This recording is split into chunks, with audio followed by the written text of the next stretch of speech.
Bonjour mes amis, hi guys, another exceptional piece rolls onto the channel courtesy of backwatchdepartment.com, the very best independent watchmaker second-hand dealer here in Hong Kong, and this is the MB&F Max Busser and Friends LM101. LM stands for Legacy Machine, and this one was a bit of a surprise after the LM1 and LM2, which were very complicated.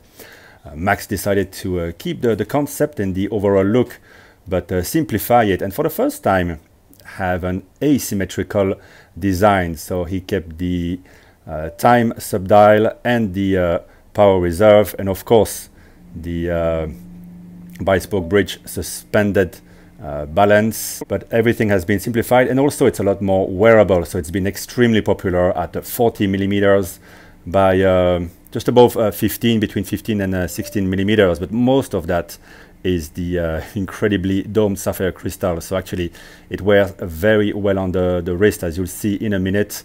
The lug to lug is also helping, very short with very defined lugs here at just under 47 millimeters, so it wears fantastic, crown at 4 o'clock. Now on the back end, the engine side, we have an exceptional, for the first time, fully in-house developed movement together with the master watchmaker Kari Voutilainen, who consulted on the placement of the bridge, and it has very much a pocket watch kind of look. And I barely need to zoom in on this one because the anglage is a mile wide, absolutely sumptuous, a beautiful Côte de Genève and perlage on the main plate, jewels in chaton as well, and all the refinements you come to expect from Kari Voutilainen finishing work. Here we have, of course, the polished screws in black polish. Even the screw holes have been chamfered. So fully in-house developed, about 40 hours of power reserve on this movement, and balance on the dial side, running at a leisurely, very classic 18,000 vibrations per hour. So that's 2.5 hertz, and you can see the full escapement, which is symmetrical to those perfectly polished the bi-spoke bridge. And the dial has this dial here has a light blue spiral finish. There are about 5 or 6 different dials, and for a few $1,000 more you can get precious metals.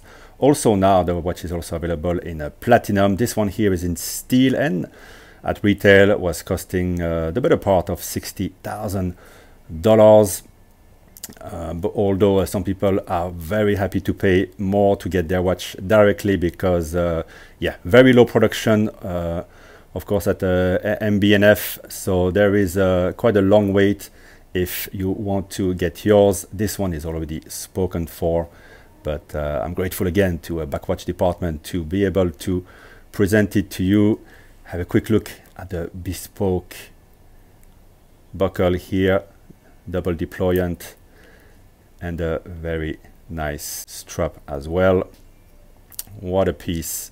And let me give you a wrist shot and final impressions. When you see it on the wrist, you understand why this watch has been so popular. It wears incredibly well, and I know many of you will think that this kind of futuristic design is not for them, but once you put this one on the wrist, I think for the first time I really connect with the brand, and I can understand the attraction. It wears amazingly well. As you can see, you don't really account for the sapphire crystal into the height of most watches, and that applies to this one as well.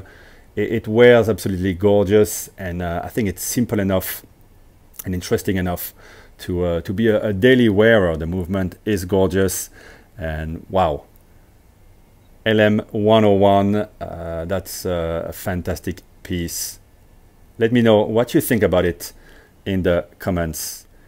And a big bonus for everyone who stayed till the end of this video. This is the MB&F split escapement with a movement by Steve McDonald. Only 18 pieces available, and this one as well is available at backwatchdepartment.com. Where else are you gonna see this? Take a look. Just fascinating machines, impeccable, nowhere to hide, impeccable finishing and impeccable engineering on this very rare piece. Bye bye guys.